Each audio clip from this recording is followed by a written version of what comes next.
అండి, నమస్తే. Welcome to my YouTube channel. ఈ రోజు వీడియోలో అయితే అంగన్వాడీలో ఇచ్చే బాలామృతం పిండితో ఈజీగా అండ్ టేస్టీగా అయిపోయే లడ్డు ప్రిపేర్ చేయబోతున్నాను. సో వీడియోని ఎక్కడ స్కిప్ చేయకుండా లాస్ట్ వరకు చూడండి. ఈ లడ్డూని ప్రిపేర్ చేసుకోవడానికి నా దగ్గర ఉన్న ఈ మెజర్మెంట్ కప్పుతో 2 కప్పుల వరకు బాలామృతం పిండిని తీసుకున్నాను. ఈ పిండిని గ్రైండ్ చేయని అవసరం లేదండి, ఇలాగే డైరెక్ట్గా కూడా చేసుకోవచ్చు. ఇది ప్రిపేర్ చేసుకోవడానికి స్టవ్ ఆన్ చేసుకొని ఒక ప్యాన్ పెట్టుకొని 2 టేబుల్ స్పూన్ వరకు నెయ్యిని వేసుకోండి. నెయ్యి వేసిన తర్వాత ఇందులోనే 2 కప్పుల వరకు బాలామృతం పొడిని వేసుకోండి. అలాగే ఇది మంచి టేస్ట్ రావడం కోసం ఒక 1/2 కప్పు వరకు ఎండు కొబ్బరి పొడిని కూడా వేసుకోండి. ఇవన్నీ వేసిన తర్వాత 5 నిమిషాల పాటు మంటని లో ఫ్లేమ్లోనే ఉంచుకొని బాగా ఫ్రై చేయండి. ఇది ఇలా వేయిస్తున్నప్పుడు మంచి అరోమేటిక్ ఫ్లేవర్ అనేది వస్తుందండి.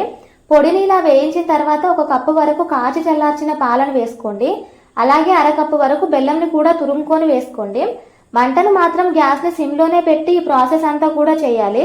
బెల్లం తురుము, పాలు, బాలామృతం పొడిని దగ్గర పడేంత వరకు బాగా కలుపుకోండి. ఇదే టైంలో 1/2 టీ స్పూన్ ఇలాచీ పౌడర్ని కూడా వేసుకోండి. నేను కొబ్బరిని గ్రైండ్ చేసేటప్పుడు అందులోనే వేసి గ్రైండ్ చేసేసాను. ఇది 2 నిమిషాల్లోనే దగ్గర పడి ఇలా ప్యాన్ నుండి సపరేట్ అవుతుందండి.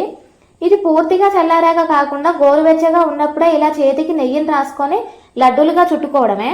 చూసారు కదండి, ఈ లడ్డు ఎంత సాఫ్ట్గా వచ్చిందో, అంతే టేస్టీగా కూడా ఉంటుంది. అలా నోట్లో పెట్టుకుంటే ఇలా వెన్నెలా కరిగిపోతుంది. అంగన్వాడీలో మనకి ప్రతి నెల ఎక్కువ క్వాంటిటీలోనే బాలామృతం పిండిని ఇస్తారు కాబట్టి పిల్లలకు ఈజీగా అండ్ హెల్తీగా ఇలా లడ్డూలు చేసి పెట్టండి.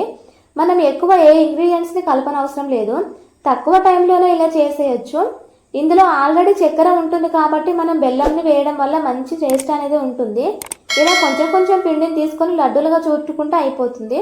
ఇంతేనండి. మా వీడియో నచ్చితే ఒక లైక్ ఇచ్చి ఛానల్ని సబ్స్క్రైబ్ చేసుకోండి.